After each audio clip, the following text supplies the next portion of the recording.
Just to start our conversation with your reaction to the impeachment of Mayorkas.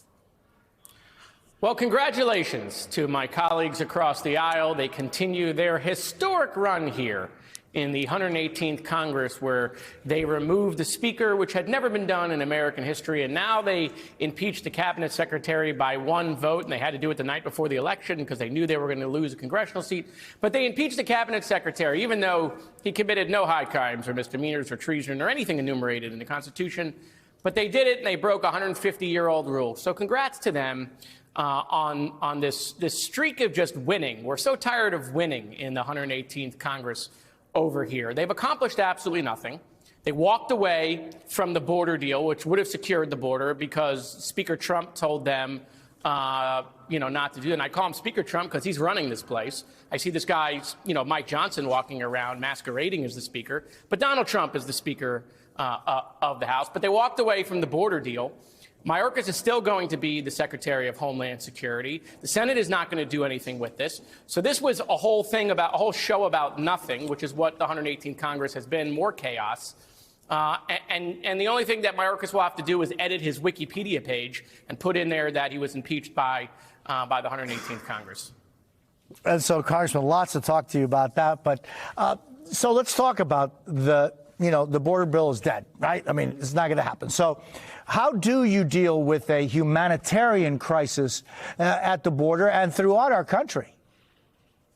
Well, I think we just got to be honest, which is, look, Republicans have been talking about the border for a while now. I give them credit for that, right? And then Democrats join them at the table to try to make a deal, because let's go back, real quick, just, 90-day history here. They said, well, we're not going to help Ukraine. We're not going to help Israel if we don't secure our border at home. Democrats said, OK, no problem. So we sat at the table with them. The Senate came up 3 months. They come up with the most conservative border deal that we've seen in a generation. And then all of a sudden, my Republican colleagues are like, holy cow, we got a deal.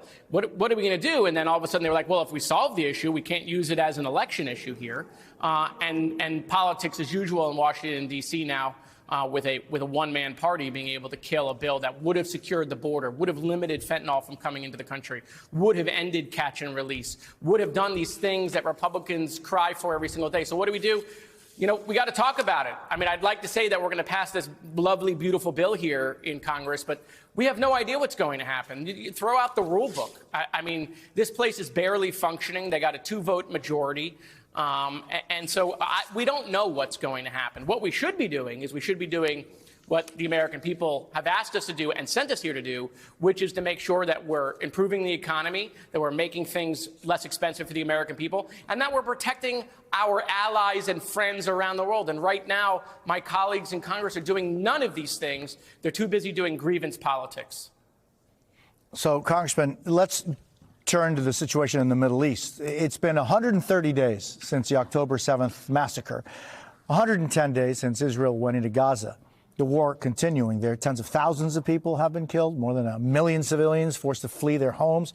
How do you see that, and what do you see, and what do you want to see happen there?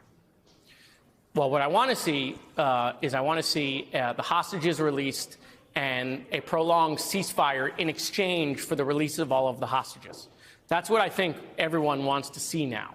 But until Hamas is willing to return the hostages, Israel needs to continue with the war to eliminate Hamas from the Gaza Strip and free the Palestinian people from Hamas, quite frankly. So that's what I think we need to see now is we need to see Hamas release the hostages. I also think Hamas should surrender.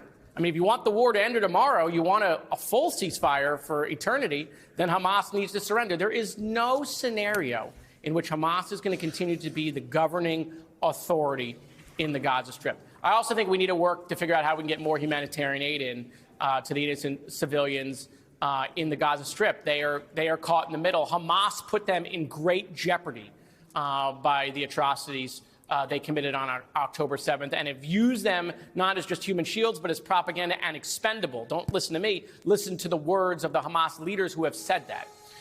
And so I think we need the all approach. We need to get humanitarian aid in there, and we need the hostages released in exchange for a prolonged ceasefire. And Congressman, today marks 6 years since 17 people were killed when a gunman opened fire at Marjory and Stoneman Douglas High School in Parkland, Florida. You graduated from that school. You've been there since. You've led tours of the building for members of Congress from both parties. Just thinking what your thoughts are on a day like this.